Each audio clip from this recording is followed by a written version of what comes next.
নিজের বাড়িতে খেলা করতেন, খেলা আমাদের মতো খেলা নয়। আমার গাউসে পাক খেলা করতেন ছোট্ট ছোট্ট মসজিদ বানাইয়া, একবার জোরে বলি, ছোট্ট ছোট্ট মসজিদ বানাইয়া খেলা করতেন। আমার গাউসে পাক জয় নামাজ বিছাইয়া খেলা করতেন।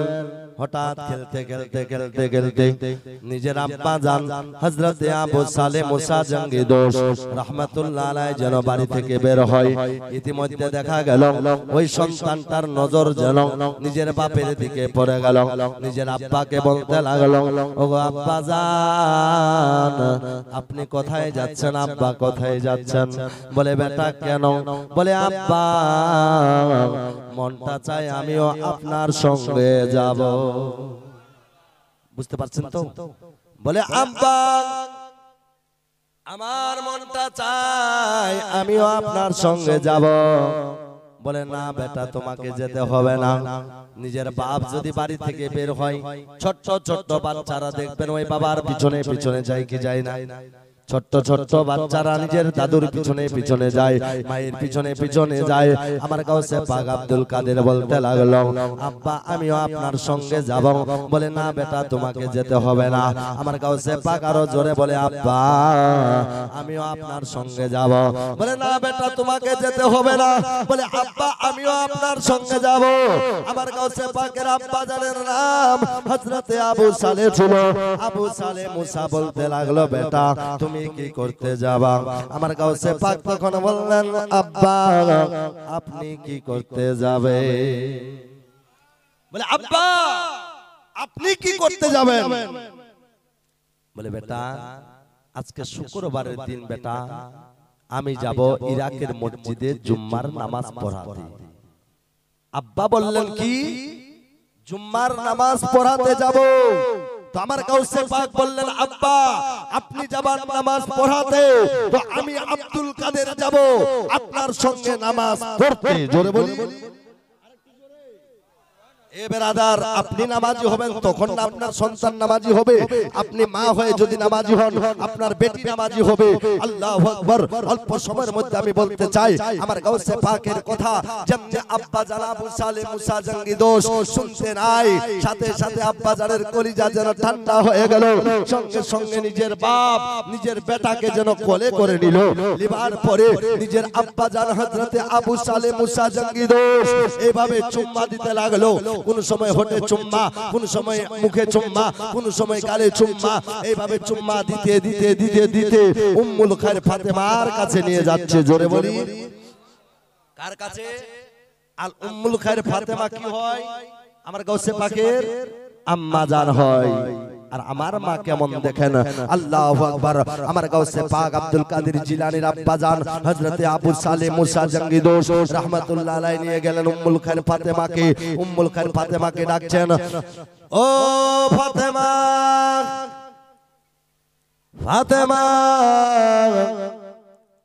বাড়িতে আছো নাকি? বিবি বাড়িতে আছো নাকি? বলে স্বামী জীবনে এরকম ডাকেননি, আজকে কেন এত ডাকছেন গো স্বামী? যেমনি ডাক পেতে নাই। আমার গাউসে পাকের আম্মা জান দৌড়ে এসে যেন আব্বা জানের কাছে দাঁড়িয়ে গেল। জোরে হবে। আর আমাদের বিবিদের ডাকবেন, ফান্নার মা কাজ করে থকে গেছে, এক গ্লাস পানি দে না। বলে টিবলটা তো ওখানে আছে, টিপে খানা। ও আম্মা জানেরা শুনে যান, রাত্রে বেলা এই জন্য আমাদের এলাকায় একজন মহিলা ছিল, চলে গেছে মৌলভী সাহেবের কাছে। যাবার পরে বলছেন মৌলভী সাহেবকে, আমি খাই সকালে একবার কিল, দুপুরে একবার কিল, রাত্রে আমার স্বামী দেয় কিল। আর দুই স্বামী স্ত্রী জীবনে আমাদের নাই মিল। যদি আপনার কাছে কোনো তাবিজ আছে, তাবিজ দয়া করে আমাকে তাবিজ করে দেন, যাতে আমার স্বামী আর কোনোদিন না মারে। মারতে মারতে আমাকে যেন কলিজা পর্যন্ত ফাটিয়ে ফেলেছে, আমি সহ্য করতে পারি না। মৌলভী সাহেব চালাক জানে, ঠিক আছে মা আমি তোকে তাবিজ করে দিব, তেল পানিও করে দিব, তোকে আর জীবনে মারবে না। বলে এরকমই দরকার, ওর হাত যাতে কুড়িয়া হয়ে যায়, জীবনে যাতে মারতে না পারে। এরকম আছে কিনা আপনাদের দিকে? নাই মনে হয়, ভালো আছে মা বোনেরা আমার, আমাদের দিকে আছে। সকালে কিল, দুপুরে কিল, রাত্রে কিল, স্বামী স্ত্রী নাই মিল। তো মৌলভী সাহেব চালাক জানে, মা তোকে তাবিজ করে দিব, তেল পানি করে দিব, তুই ওগুলো লাগাবি, জীবনে তোকে আর মারবে না। বলে ঠিক আছে হুজুর, ওরকমের দরকার। তেল পানি করে নিয়ে গেছে, বলে মা শুনো, তবে 3টা কাজ করবে। বলে কি কাজ? বলে যখন তোমার স্বামী কাজে যাবে তো সকালবেলা উঠে 1 কাপ চা বানিয়ে দিবে। 2 নম্বর, তাড়াতাড়ি বলে দিই, 2 নম্বর হলো যখন তোমার স্বামী কাজে চলে যাবে তখন তোমার স্বামীর জন্য গরম ভাত রান্না করে ওই জমি বাড়িতে নিয়ে যাবে। বলে ঠিক আছে। বলে 3 নম্বর, যখন স্বামী বাড়ি আসবে তেল সাবান গামছা তৈরি করে রাখবে, গরম ভাত খেতে দিবে। বলে ঠিক আছে। আর তেল পানিগুলো খালি মালিশ করবে। বাস 1 দিন 2 দিন যেতে না যেতে তেল পানি মালিশ করে আর ওই কাজগুলো করে তো স্বামী আর মারে না, স্বামী আর মারে না। 3 দিন পর খবর চেয়েছে মৌলভী সাহেব, মৌলভী সাহেবের কাছে এসে বলেছে মা, মৌলভী সাহেবকে আমাকে তো আর মারে না, এখনকার তেল আর পানি দিয়ে মনে হয় মালিশ করে আমাকে, আর মারে না। বলে কেন মা, এত কাজ দিয়েছে? বলে হ্যাঁ, খুবই কাজ দিয়েছে। বলে মা শুন, আমার তেল পানি তোকে কাজে দেয়নি মা, বরঞ্চ তোর কর্মটাই তোকে কাজে দিয়েছে। এরকম আছে কিনা? আমাদের দিকে অনেক আছে। আমার গাউসে পাকের মা দেখেন, উম্মুল খায়র ফাতেমা যেমনি ডাক পেতে নাই আব্বার সাথে সাথে দাঁড়িয়ে গেল। বলে স্বামী জান, ওগো আমার মাথার তাজ, জীবনে আপনি আমাকে এরকম ডাকেননি, আজকে ডাকলেন কেন? বলে ফাতেমা, এমন একটা কথা আমার বেটা আব্দুল কাদেরের মুখ দিয়ে শুনলাম রে, আমার কলিজা মনে হয় ঠান্ডা হয়ে গেল, শান্তি হয়ে গেল। আরে ফাতেমা, দেরি আর করিস না ফাতেমা, যা যা যা, তাড়াতাড়ি আমার আব্দুল কাদেরকে সুন্দর করে গোসল দিয়ে দে, সুন্দর করে আতর সুরমা লাগিয়ে দে, সুন্দর করে কাপড় পরিধান করাইয়া দে, আমি আমার আব্দুল কাদেরকে নিয়ে যাব জুম্মার নামাজ পড়াতে। আর একটু জোরে।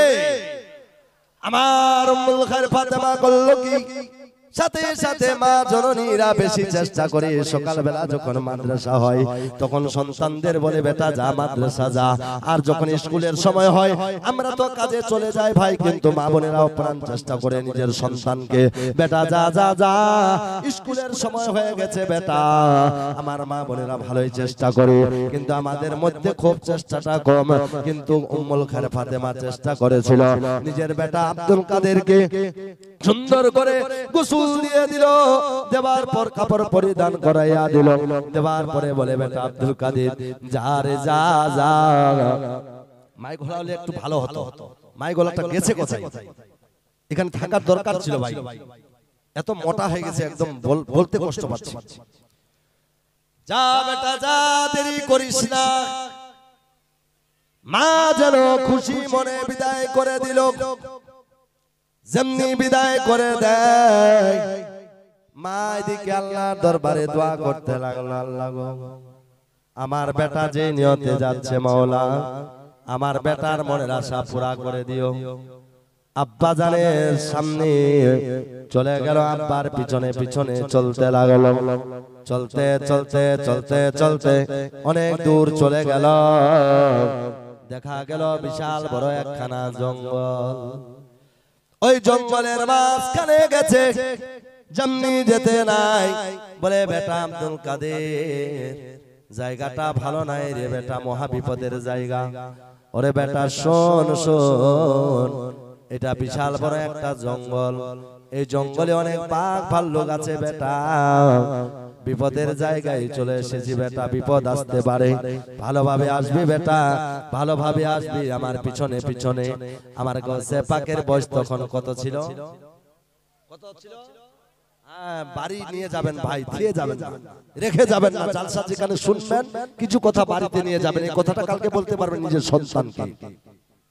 আমার গাউসে পাকের আব্বা জান বলল বেটা জায়গাটা ভালো নাই বেটা, মহা বিপদের জায়গা। ওরে বেটা বিপদ আসতে পারে, বিপদ আসতে পারে। আমার গাউসে পাক তখন বলল, আব্বা আমরা তো চুরি করতে যাই না, ছিনতাই করতে যাই না, আমরা রাহাজানি করতে যাই না, আমরা মারপিট করতে যাই না, কারোর সঙ্গে আমরা ধোঁকাবাজ করতে যাই না, আমরা লুটপাট করতে যাই না আব্বা, বরঞ্চ আমরা আল্লাহর ইবাদতের জন্য যাচ্ছি। ওগো আব্বা জান, যতই বড় বিপদ আসুক না কেন আমার আল্লাহ আমাদের জানের হেফাজত করে নিবে। আচ্ছা হেফাজতের মালিক কে ভাই? আমার আল্লাহ। হেফাজতের মালিক কে? আল্লাহ ছাড়া কেউ আছে কি? কেউ হেফাজত করতে পারে না। আমার আল্লাহ যদি হেফাজত করে আলহামদুলিল্লাহ, আমার আল্লাহ মারবে তো আল্লাহ, বাঁচাবে তো আল্লাহ, হেফাজত করবে তো আমার আল্লাহ। আল্লাহ তাবারক ওয়া তাআলার দরবারে আমার গাউসে পাক বলতে লাগলো, আব্বা আপনি দেরি করিয়েন না, চলেন, আমরা তো চুরি করতে যাই না, ছিনতাই করতে যাই না, বরঞ্চ আল্লাহর ইবাদতের জন্য যাচ্ছি। যতই বড় বিপদ আসুক না কেন আমার আল্লাহ আমাদের জানের হেফাজত করে নেবে। আমার গাউসে পাকের আব্বা জান যেমনি শুনতে নাই বেরাদার, সাথে সাথে যেন চলতে লাগলো। চলতে চলতে চলতে চলতে অনেক দূর চলে গেল। রাস্তাটা ছিল একটু টেরা বেঁকা, রাস্তা টেরা বেঁকা পার হয়ে গেল। আল্লাহর কুদরতে দুই বাপ বেটা এক রাস্তা দিয়ে যাচ্ছিল। চলতে চলতে যেন আব্বা জানের পিছনে পিছনে আমার গাউসে পাক আব্দুল কাদের জিলানী যাচ্ছিল। চলতে চলতে অনেক দূর চলে গেল। আল্লাহর রহমতে হঠাৎ করে দুইটা রাস্তা হয়ে গেল। দুইটা রাস্তা হতে নাই, একটা ধরেছে আমার গাউসে পাক যেটা বাম রাস্তা, আর ডান রাস্তা ধরেছেন আমার গাউসে পাকের আব্বা জান আবু সালে মুসা। দুই বাপ বেটা যেন চলতে লাগলো।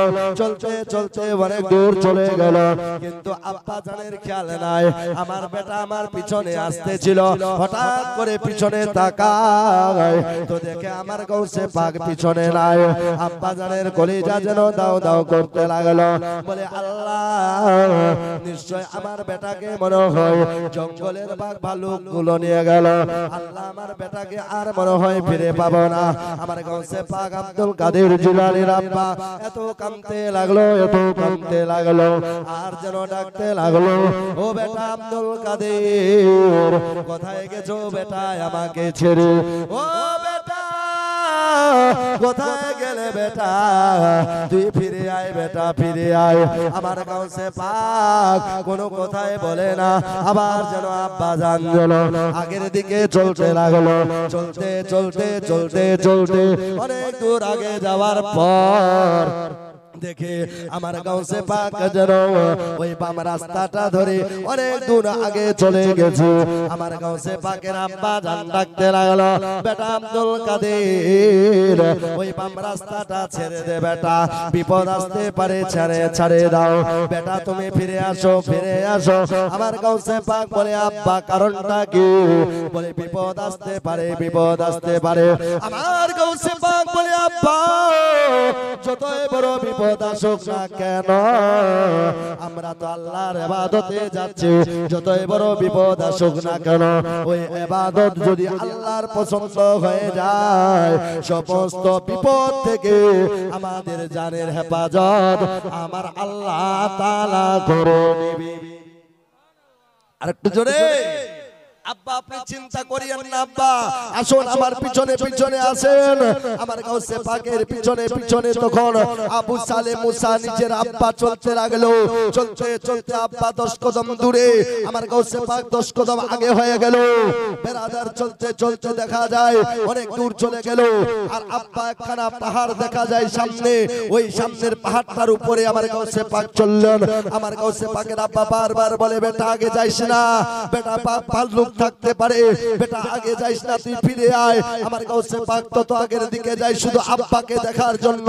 আল্লাহু আকবার। বাচ্চাটা কয় বছরের ছিল? কয় বছরের? 8 বছরের বাচ্চা, আমরা 8 বছর কেন 50 বছর হয়ে গেছি, যদি একটা জঙ্গলের বাঘ দেখে নেয় আমাদের খেয়ে নিবে বাবা। যদি 60 বছর কেন 70 বছর হলেও একটা জঙ্গলের বাঘ দেখলে মানুষকে খেয়ে নিবে। আমার গাউসে পাক চলছেন, চলতে চলতে চলতে চলতে অনেক দূর চলে গেল।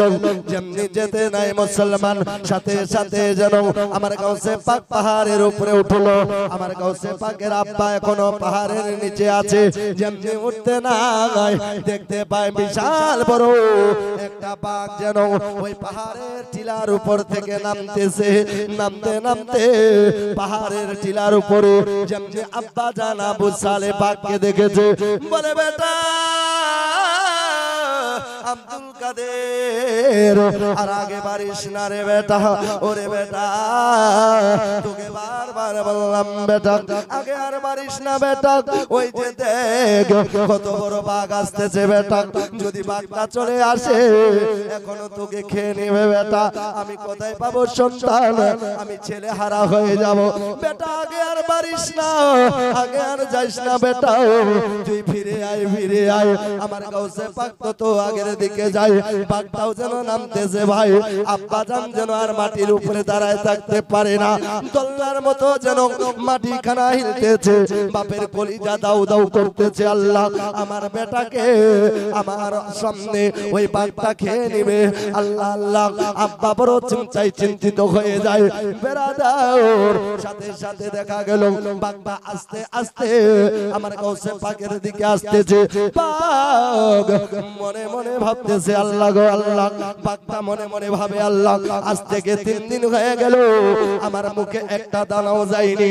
হুজুর দেখেন কি বলে বাঘটা, আল্লাহ আল্লাহ একটা দানাও মুখে যায়নি, 3 দিন হয়ে গেল আমি অনাহারে আছি, আমি পিপাসায় আছি, আমি যেন খিদার্ত আছি।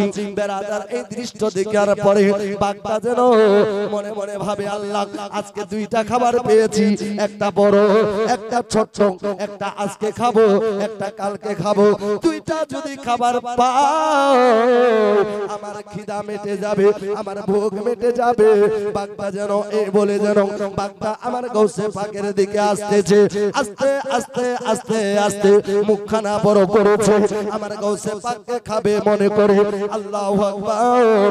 যেমনি আস্তে আস্তে আমার গাউসে পাকের কাছে আসবে, আর মাত্র 10টা কদম আসলে মা খেয়ে নিবে বাঘটা, 10টা কদম আসলে বাবা খেয়ে নিবে বাঘটা, কিন্তু 10 কদম দূরে আমার গাউসে পাকের সামনে যেন বাঘটা নিজের মুখখানা বন্ধ করে দিল, দেবার পর ওই বাঘটা নিজের মাথাটা নত করে দিয়ে জমিনের নিচে যেন দাঁড়িয়ে গেল।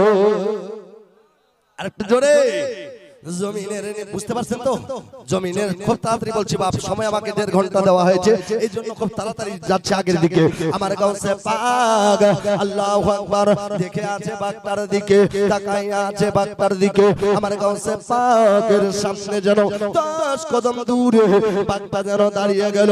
যেমনি দাঁড়াতে নাই ভাই, সাথে সাথে বাঘটা যেন আস্তে আস্তে আস্তে আস্তে করে বাঘটা আসিয়া আমার গাউসে পাকের কদম মুবারকে যেন বাঘ চুম্মা দিতে লাগল। এই জন্য তো কবি বলে যেন নূর নবী বানাইল আল্লাহ প্রেমের কারণে, আরে নূর নবী বানাইল আল্লাহ প্রেমের কারণে, প্রেমের ডুরি বাঁধরে মদিনার সনে, বলন প্রেমের ডুরি বাঁধরে মোর মদিনার সনে, নূর নবী বানাইল আল্লাহ প্রেমের কারণে, প্রেমের ডুরি বাঁধরে মোর নবীজির সনে, আল্লাহ বানাইল আসমান জমিন, আল্লাহ বানাইল রাতের আরতি।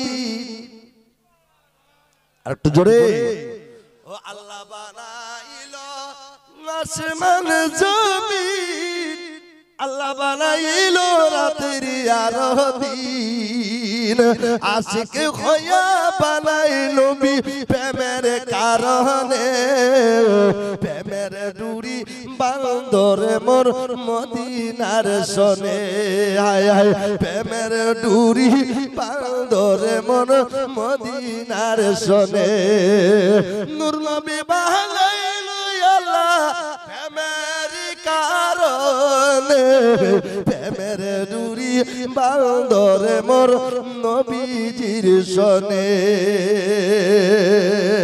আল্লাহ বানাইলো কত জাতি মিটল না তার প্রেম প্রীতি আরেকটু জোরে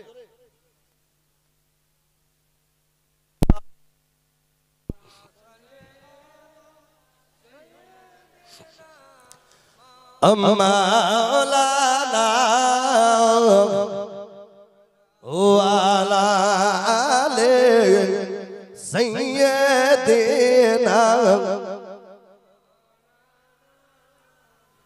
আরে মনে করি সুন্দরতি কোরআনে কই নূরের জ্যোতি আর একটু জোরে আরে মনে করি সুন্দরতি আরে কোরআনে কই নূরের জ্যোতি জ্বালাইয়া ইশকের বাতি রয়েছে গোপনে জ্বালাইয়া ইশকের বাতি রয়েছে গোপনে প্রেমে ডুরি বান্ধরে মোর মদিনার সনে মোহব্বতে বলি সুবহানাল্লাহ মাশাআল্লাহ মাইক সেট খুব ভালো হয়েছে এবার আলহামদুলিল্লাহ একটু শুনো আমার গাউসে পাকের কদম মোবারকে বাগ দিয়া দতে দতে দতে দতে বাগ এইভাবে যেন মাথাটা নত করি বাগ যেন আমার গাউসে পাকের কদম মোবারকে বসা দিতে লাগলো চুম্মা দিতে লাগলো একটু জোরে বলি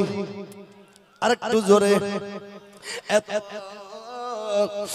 এত চুম্মা দেয় এত চুম্মা দেয় আমার গাছে পাক 8 বছরের বাচ্চা বাঘকে দেখার পর বড় খুশি হয়ে গেল তখন বাঘের কান দুইটা বাবা এভাবে ধরল বাঘের কান দুইটা ধরার পর যেমন যুবক ভাইরা পিকআপ চালায় পিকআপ দেয় বাইক চালায় বাইক চালাইলে পিকআপ দেওয়া হয় যত পিকআপ দেয় তত বাইকটা আগের দিকে যায় যত পিকআপ দেয় তত বাইক আগের দিকে যায় যত ঘুরায় তত আগের দিকে যায় আমার গাউসে পাক বাগের কান দুইটা এইভাবে ধরলো ধরার পরে ঘুরাই এরকম ঘুরাই ঘুরাই আর টানে ঘুরাই আর টানে ঘুরাই আর টানে বলে বাঘ বলে রে বাঘ বল বল বল তুই তো মানুষ দেখলে খেয়ে নিস ওরে বাঘ বলে দে মানুষ দেখলে খেয়ে নিস কিন্তু আমাকে খেলি না কেন বাঘ বল বল বাঘ যেন কোনো কথাই বলতে পারে না বাঘের জবান যেন বন্ধ আছে মা বোনেরা আমার ভাইরা শুনে যান রাত্রে বেলা কিন্তু আমরা কেউ বলি আমাদের দোয়া কবুল হয় না আমার মা বোনেরা বলে এত দোয়া করি তবু বালা মুসিবত দূর হয় না এত দোয়া করি তবু বেমার দূর হয় না এত দোয়া করি তবু রুজি রোজগারের বরকত হয় না কিন্তু আমার গাউসে পাক আব্দুল কাদের জিলানী যখন বাবা বাঘের কান দুইটা ধরল বাঘকে বলতে লাগলো বাঘ বল বল বল যতক্ষণ পর্যন্ত বলবি না তোকে আমি তোর কান দুইটা ছাড়বো না আল্লাহু আকবার বাঘ মনে মনে মনে মনে আল্লাহর কাছে নত হইয়া যেন দোয়া করতে লাগলো ওগো মাবুদ ও পরওয়ারদিগারে আলম ওগো খাল্লাকে কায়নাত ওগো মাবুদে বেনিয়াজ মনে হয় যার হাতে আমি ধরা পড়ে গেছি আল্লাহ জীবনে মনে হয় আর ছাড়া পাবো না আল্লাহ মনে হয় কান ছিঁড়ে যাবে কান আমার মনে হয় ছিঁড়ে যাবে কিন্তু মনে হয় ছাড়া পাবো না বাঘকে বারবার আমার গাউসে পাক বলে বাঘ বল বল যতক্ষণ পর্যন্ত উত্তর দিবে না যতক্ষণ পর্যন্ত জবাব দিবে না ততক্ষণ পর্যন্ত তোর আমি ছাড়বো না বাঘ যেন আল্লাহর কাছে দোয়া করলো বলে আল্লাহ আমার জবানটা খুলে দাও নইলে মনে হয় ছাড়া পাবো না আমার গাউসে পাক বাঘটাকে ধরে আর বাঘটা যেন আল্লাহর দরবারে দোয়া করে বলে আল্লাহ জবানটা খুলে দাও জবানটা খুলে দাও যেমনি এই দোয়াটা করতে নাই সাথে সাথে বাঘের দোয়া আল্লাহর দরবারে কবুল হয়ে গেল বাঘের জবানটা যেন মানুষের মতো খুলে গেল আরেকটু ও বেরাদার, বোঝা গেল, জানা গেল, একটা বাঘের যদি দোয়া কবুল হয়, মানুষ হয়ে আমরা কেন দোয়া কবুল হবে না? পশু পাখির দোয়া কবুল হয়, আমরা মানুষ কেন দোয়া কবুল হবে না? নিশ্চয় দোয়া কবুল হবে বাবা। তবে আমাদেরকে ইবাদতের দিকে মগ্ন হতে হবে। যদি আমরা নামাজ পড়ি, নামাজ শেষে দোয়া করি, আল্লাহর দরবারে কবুল হবে। আমরা যদি মা বাপের কবরে জিয়ারত করি, জিয়ারত করার পরে আল্লাহর কাছে দোয়া করি, নিশ্চয় মা বাপ কবরে শান্তি পাবে। আমরা যদি দোয়া করি কোরআন পড়ার পরে, নিশ্চয় আল্লাহর দরবারে দোয়া কবুল হবে। বেরাদার ভাইরা বন্ধুরা, আজকাল অনেক মানুষ বের হয়ে গেছে দোয়ার উপরে ফতোয়া লাগিয়ে দেয়, কিন্তু আমি বলতে চাই আমাদের দোয়াই হচ্ছে সমস্ত ইবাদতের মূল মগজ, হচ্ছে আমাদের দোয়া। দোয়া দোয়া দোয়া ছাড়া কোনো কাজে আসে না। দোয়া না করলে ভাই হবে না। দোয়া করতে হবে আল্লাহর দরবারে, কাঁদতে হবে আল্লাহর দরবারে, দোয়া করতে হবে কোরআন তেলাওয়াত করে, দোয়া করতে হবে তাসবিহ পড়ার পরে, দোয়া করতে হবে কোরআন তেলাওয়াত করে, দোয়া করতে হবে নামাজ শেষে, দোয়া করতে হবে মা বাবার জিয়ারত করার পরে, দোয়া করতে হবে মিলাদে, দোয়া করতে হবে তেজাতে, দোয়া করতে হবে চালিশায়, দোয়া করতে হবে আপনার বাৎসরিকে, দোয়া করতে হবে মিলাদ মাহফিলে, দোয়া করতে হবে জালসাতে, দোয়া করব আমরা জুলুসে। আমরা সুন্নি মুসলমান, আমাদের দোয়াটাই হলো সবচাইতে বড় পেহচান। এই দোয়া দোয়া দোয়াটাই আমাদের সবচাইতে অতি উত্তম ইবাদত। এই দোয়া যদি না করি ভাই, কোনো চিজ আমাদের আল্লাহর দরবারে কবুল হবে না। আল্লাহু আকবার। আসুন আমি ওদিকে যাই না, তবে আমার গাউসে পাক আব্দুল কাদের জিলানী যেমনি বলে, বাঘ বল যতক্ষণ পর্যন্ত বলবি না তোর আমি ছাড়বো না। বাঘ তখন বলতে লাগলো, আর জবানটা খুলে গেল, বলে হুজুর আপনি কি বলেছিলেন একটু বলুন হুজুর, দয়া করে বলুন। বলে বাঘ তুই তো মানুষকে দেখে রেখে নিস, কিন্তু আমাকে খেলি না কেন বাঘ বল। বাঘ তখন বলেছিল, হুজুর ওগো হুজুর, খাবো খাবো মনে করে যখন আমি ওই পাহাড়ের টিলা থেকে আসতেছিলাম, আস্তে আস্তে আস্তে আস্তে আমি ভাবছিলাম দুইটা খাবার পেয়েছি, একটা বড় একটা ছোট, আজকে একটা খাবো একটা কালকে খাবো।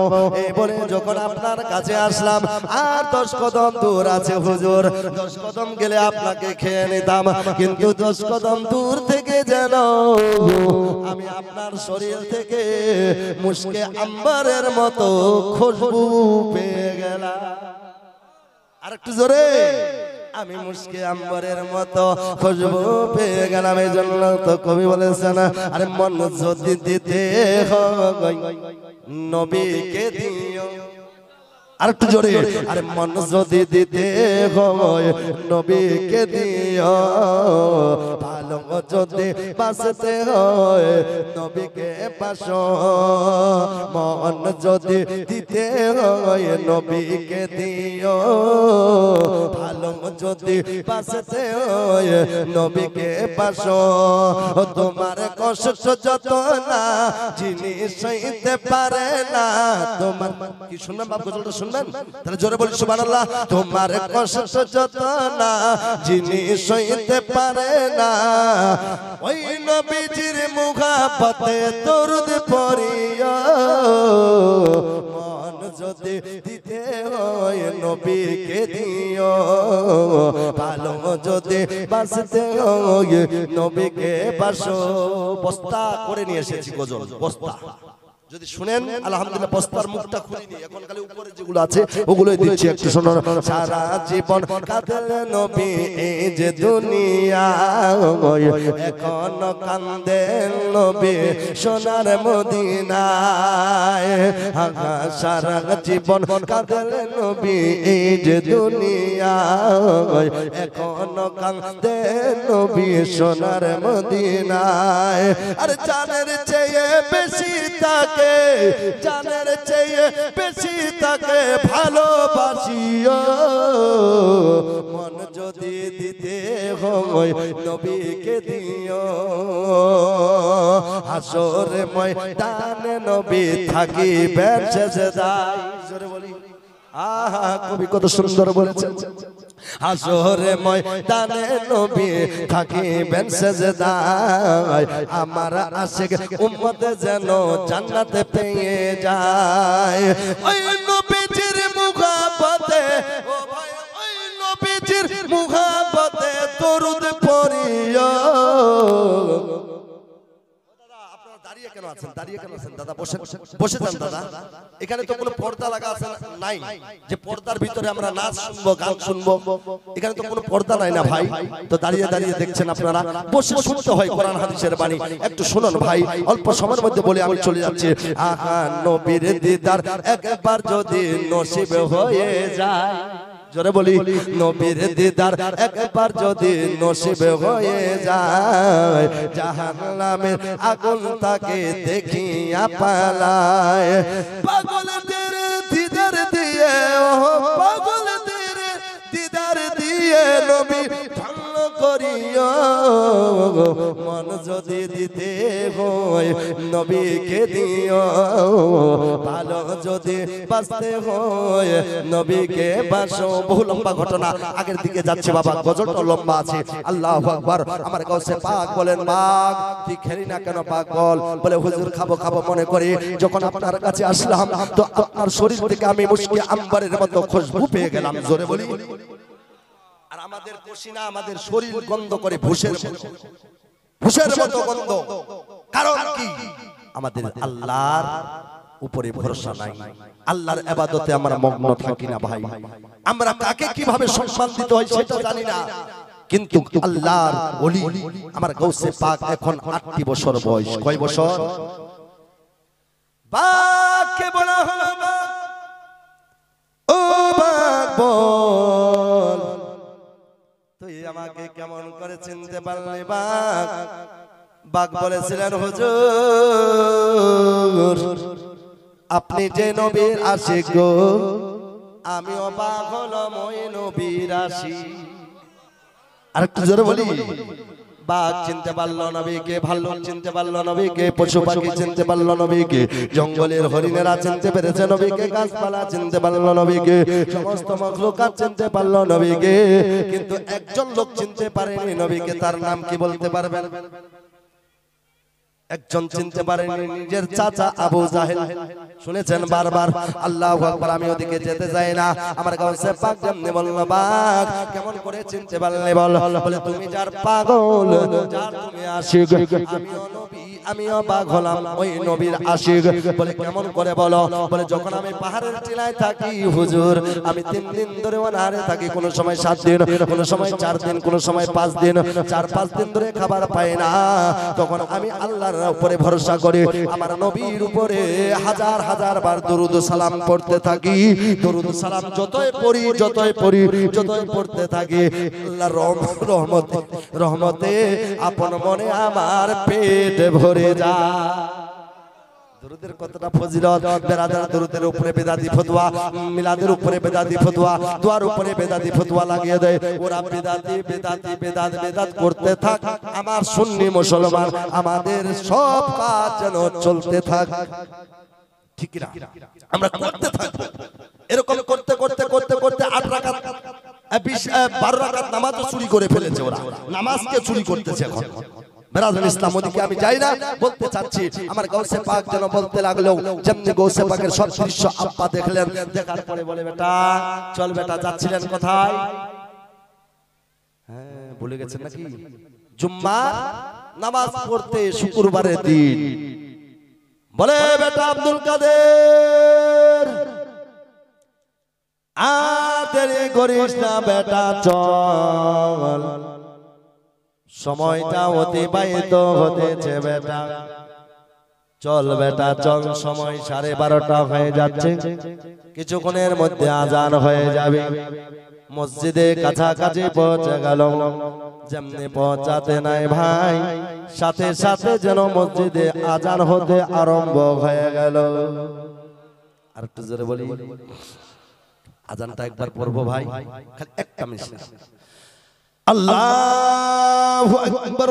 আল্লাহু আকবার, আজান দিয়েছিলাম, খোদার কসম আমাকে 500 টাকা ইনাম দিয়েছিল। আলহামদুলিল্লাহ, এটা আপনাদের নেক দোয়া বাপ। আশহাদু আল্লা ইলাহা ইল্লাল্লাহ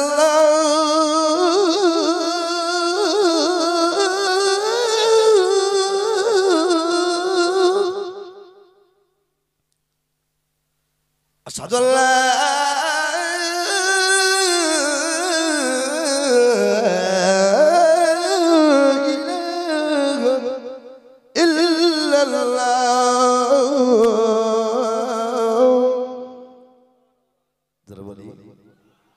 আখেরিটা বলে বলে হাইয়া আলাস সালাহ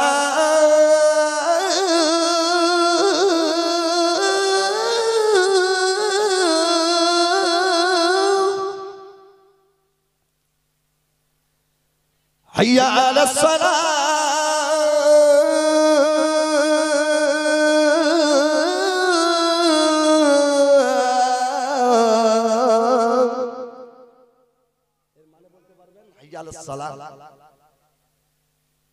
আলাস সালাহ মানে কি?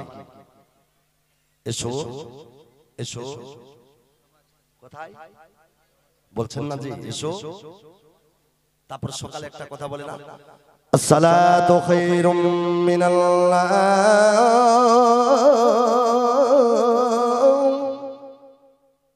এর মানেটা বলতে পারবেন? মাশাআল্লাহ, ঘুমের চাইতে নামাজ অতি উত্তম।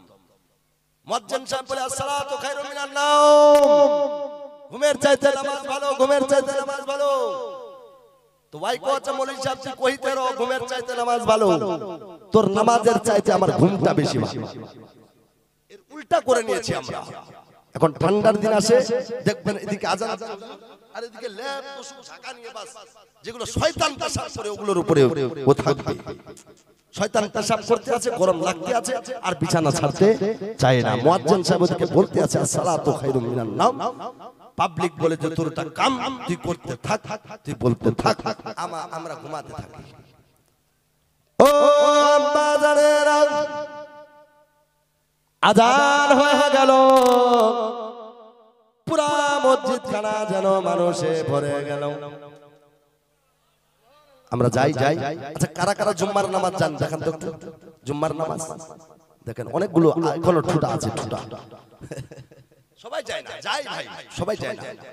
কারণ কি, ওদিনকে আমরা ব্যতিব্যস্ত হয়ে যাই, গরুর দুধ হয় না, ঘাস কাটতে যাই, না হয় আমরা বিডিও অফিস যাই, না হয় থানা যাই, না হয় ওখানে যাই, কাজ অনেক।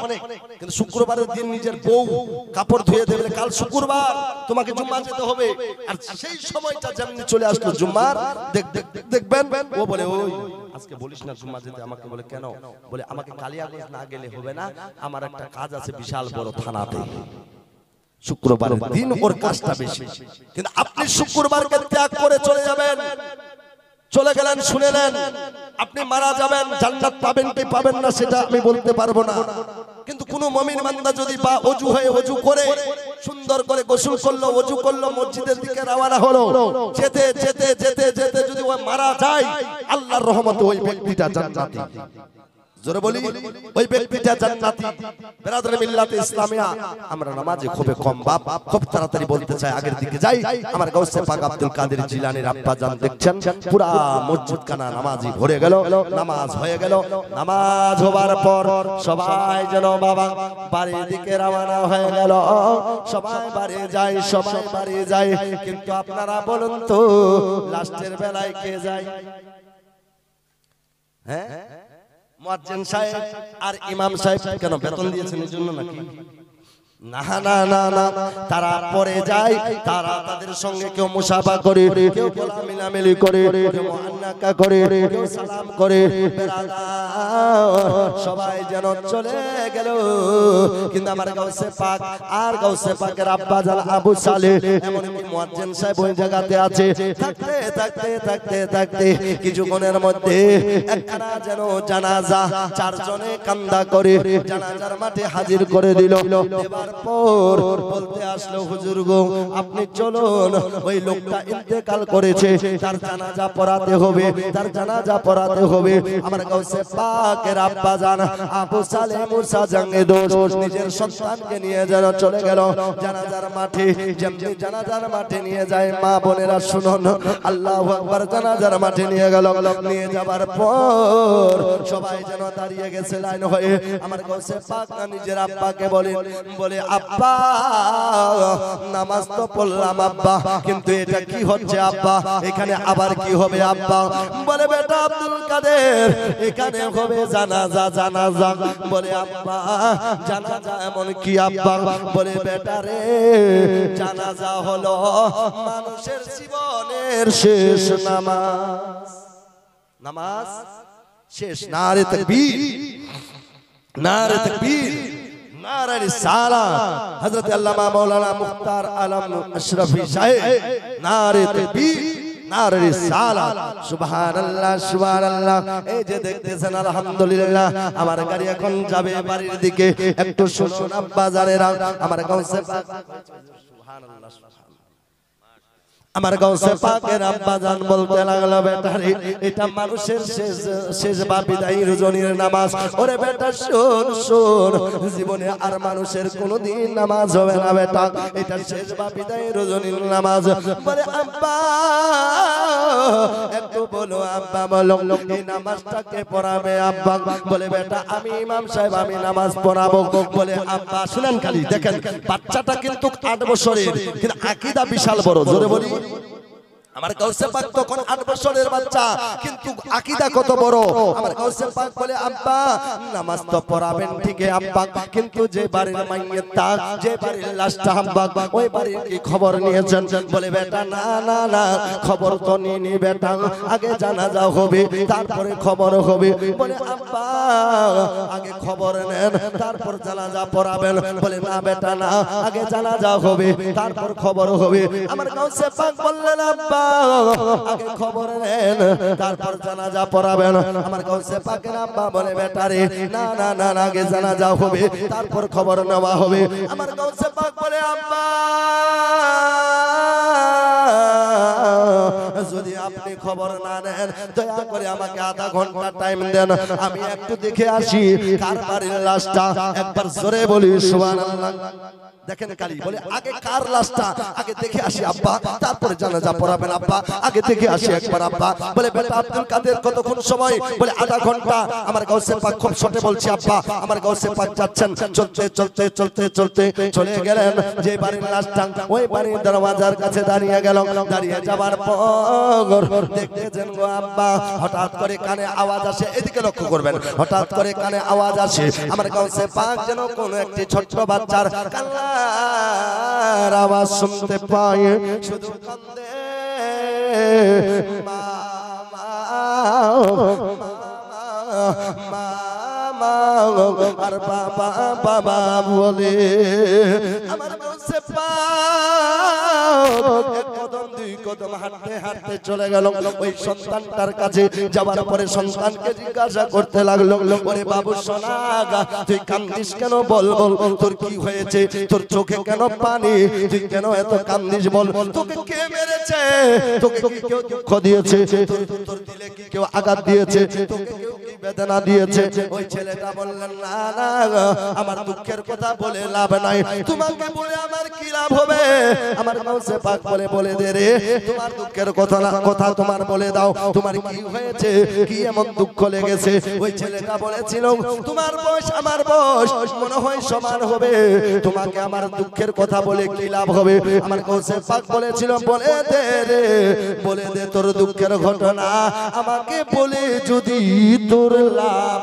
হয় বুঝতে পারলেন আমার গাউসে পাক বলেছিল বলে দে তোর দুঃখের ঘটনা কি হয়েছে তোর মনের বেদনা একটু বলে দে আমাকে বলে যদি তোর লাভ হয় আমার গাউসে পাক যেমন ওই কথা বললো ওই সন্তানটা বলতেছিল মা শুনেন একটু খালি আর 5-7 মিনিট টাইম নিব চলে যাব বাবা আবার আল্লাহ আল্লাহ শুনুন আমার গাউসে পাক আব্দুল কাদের জিলানী বলেছিলেন বলে দে তোর দুঃখের ঘটনা তুই কান্দিস কেন ওই ছেলেটা তখন বলেছিল হুজুর ও ভাইজান আমি কান্দি এই জন্য রে আমার মা জননীর গর্ভে যখন ছিলাম আমার মার গর্ভে থাকতে 10 মাস 9 মাস 10 দিন যখন হয়েছিল আমার মার প্রসবের বেদনা, এত প্রসবের বেদনা, যেদিন আমি দুনিয়াতে আরোহণ হই, যেদিন আমি দুনিয়াতে আসি, যেদিন আল্লাহ পাক আমাকে দুনিয়াতে পাঠায়, আমার মার প্রসবের বেদনা এত হয়েছিল, এত হয়েছিল।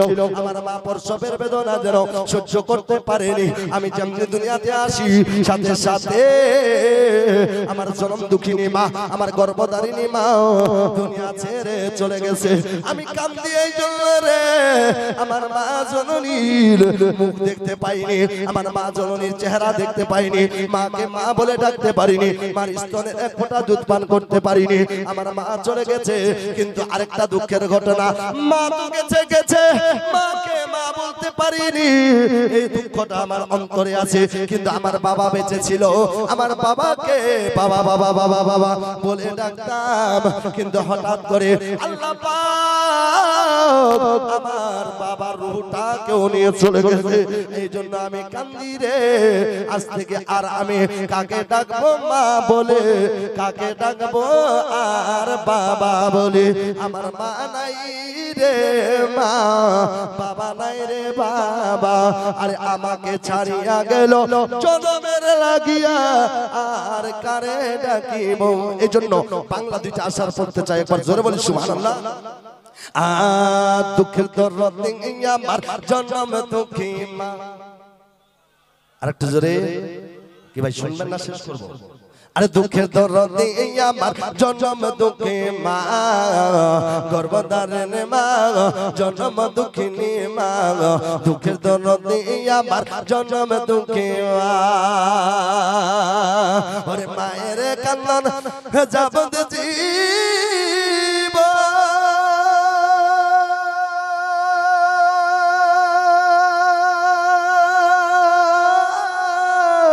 ওরে 2-4 মাস বোনের কান্দন রে, ঘরে পরিবারের কান্দন কয়েক দিন পরে থাকে না। দুঃখের দরদ আমার জনম দুঃখী মা, গর্ভধারিণী মা, জনম দুঃখিনী মা। দুঃখের দরদ আমার জনম দুঃখী মা। 10 মাস 10 দিন ধরে গর্ভে দিছি ঠাই, রক্ত মাংস খাইয়া মায়ের ভূমে এলাম তাই। ভূমিষ্ঠ হইয়া আমি উঠিলাম কান্দিয়া, শান্ত করিল আমায় মায়ের দুধ দিয়া। জোরে বলি। ওরে মায়ের ওপর সবের কালে,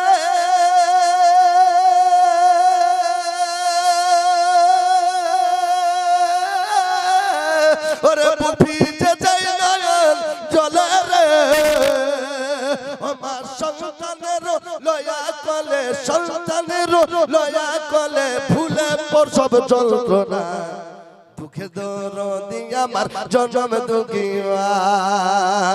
হাতে পায়ে তেল মাখাই মা দিল শক্ত করি, একটু জোরে বলি। হাতে পায়ে তেল মাখাই মা দিল শক্ত করি, প্রসব পায়খানা আমি মায়ের কোলে করি। তবু না আমার রাগ করিল, ভিজল গুহে মুতে, আমার সুখ নাই রাখিয়া মাই থাকে ভিজাতে। ওরে অসুখ হইলে দেখা যায়, ওরে মায়ের ইচ্ছে বিছানায় পয়রা গো, আমায় আল্লাহ, আমায় আল্লাহ, আমায় আল্লাহ লয়া যাগো সন্তানের লিও। আরেকটু জোরে। দুঃখে দরদ আমার জনম দুঃখী মা। আখরি ছন্দ বাবা। নেংরা আতর কানা করা হইলে পরে ছেলে, ধুলা বালি যাইরা মায়ের টান দিয়ে নাই কলে। আর পুত্র যদি কুপুত্র হয় তবু মায়ে পালে, হাজারো দোষ থাকিলে মায়ে নাই ফেলে। কি বাপ ফেলে? নিজের বেটা যদি কানা হয় কানি হয়, নেংরা হয় নেংরি হয়। আর মৌলভী সাহেব যদি বলে মা তোর বেটা তো নেংরা, তোর বেটি তো নেংরি, তোর বেটা তো কানা, তোর বেটি তো কানি, বলবে মৌলানা সাহেবকে এই কথা বলিয়েন না, আমার বেটা নেংরা নেংরি কানা কানি হতে পারে। আপনার জন্য নেংরা আর নেংরি, কানা আর কানি, কিন্তু আমার বেটা বেটি হলো আমার সোনার জাদুমণি। আমার সোনার জাদুমণি বাপের মতো দুনিয়াতে কেউ নাই, মায়ের মতো দুনিয়াতে কেউ হতে পারে না। সন্তান যতই ভুল করো তবু মা নিজের সন্তানকে বেটা বলে ডাকে, কিন্তু নিজের মা যখন আমরা যখন 18 বছর বয়স হয়ে যায় তখন মাকে আমরা ভুলে যাই, নতুন মায়ের পাগল হয়ে যায়। এইজন্য আমি নিজে কবিগুলো বলি, আরে নিজের মায়ের পুটনি বুড়ি শাশুড়ি মা আম্মা জান বাপ হইল পুরা বেটা শ্বশুর মশাই। কি ভাই হয় কি হয় না? নিজের মাকে বুড়ি বাপটা বুড়া আর নিজের শ্বশুর আব্বা আম্মা আব্বা কত স্টাইল, ওখানে স্টাইল দেখায় আর এখানে মা বাপকে বেইজ্জতি করে। আরে নিজের মায়ে কুটনি বুড়ি শাশুর মশাই আম্মা জান বাপ কইল পুরা বেটা শ্বশুর মশাই আব্বা জান। আরে বাবা কত কষ্ট করে দেশ বিদেশে যায়, নতুন বউয়ের পাল্লায় পরে তাদের দাও ফেলাই, হায় হায় তাদের দাও ফেলাই। ওরে মায়ের মনে কষ্ট দিলে গো, অনেক গজল আছে বাপ কিন্তু বলতে পারলাম না। ওরে মায়ের মনে দুঃখ দিলে গো, কষ্ট দিলে গো, সুখ তুমি পাইবা না কবরেতে গিয়া তুমি শান্তি তো পাইবা না। মা বাপকে মানুন, মা বাপকে ইজ্জত দিন, সম্মান দিন, মা বাপের সেবা করুন, মা বাপের যত্ন করুন, মা বাপের আদর করেন, মা বাপের সঙ্গে মহব্বত করেন, মা বাপকে ইহসান করেন, আল্লাহ তোমার ইহসান করবে। মা বাপকে তোমরা ইহসান করবেন, আল্লাহ তোমার ভালো করবে। মা বাপকে রাজি রাখবেন, আল্লাহই রাজি হয়ে যাবে। জোরে বলি আখেরি কথাটা বলে দিই, হুজুর আমার বসে আছেন, আল্লাহু আকবার। আমার গাউসে পাকের আব্বা জান যেমনি দেখতেছেন এখন আমার গাউসে পাক নাই, আমার বেটা আব্দুল কাদের নাই। তখন বাবা আধা ঘন্টা কেটে গেল, শুনেন লাস্ট কথাটা বলছি, আধা ঘন্টা কেটে গেল, আধা ঘন্টা কেটে যায়, কাটতে চলে যাচ্ছে বাবা সময়টা। আমার গাউসে পাকের আব্বা জান আবু সালে মুসা নিয়ত করে ফেলেছে, যেমনি আল্লাহু আকবার বলবে, আল্লাহু আকবার বললে তো নিয়ত হয়ে গেল নাকি? আল্লাহু আকবার বলবে তেরি বানবে, হাত বানবে, তো সাথে সাথে আল্লাহু আকবার বলার আগে আমার গাউসে পাক বলে আব্বা দাঁড়া, বলে আব্বা দাঁড়া, বলে এই বেটা তো বড় পেরেশান করার জন্য এসেছে আমাকে। কেন বাপ কেন তুই এরকম করিস? বলে আব্বা জানাজা পড়াচ্ছেন? বলে হ্যাঁ। বলে কে পড়াবে? বলে আমি। বলে আব্বা জানাজা পড়াতে পারবেন? বলে বেটা কেন করে রে, এতদিন ধরে জানাজা পড়ে আজকে যে পারবেন তো, এটা কেমন কথা? বলে আব্বা পারবেন তো? বলে বেটা পারবো না তো, এমনি দাঁড়িয়েছি, এমনি ইমাম হয়েছে। বলে যদি পারেন আব্বা একটা কথা বলতে চাই, আমার কথার আগে উত্তর দেন, তারপর জানাজা পড়াবেন। বলে বেটা কি বলো? বলে যে মনে হয় জানাজা পড়াতে পারবে, আমার মনে হয় ওই লোকটা মরা মানুষকেও জিন্দাও করতে পারে। বলে বেটা এটা কেমন কথা? মানুষ মরে গেলে তো আর জিন্দা হয় না, এটা হবে না বাবা আমার দ্বারা। বলে হবে না তো আপনাকে জানাজা পড়াতে আর দিব না। বিশাল লম্বা ঘটনা, আমি আর আগে দিকে যেতে পারছি না বাপ, কারণ হুজুর বসে আছেন আলহামদুলিল্লাহ, ইনারও বক্তব্য আপনাদের শ্রবণ করতে হবে।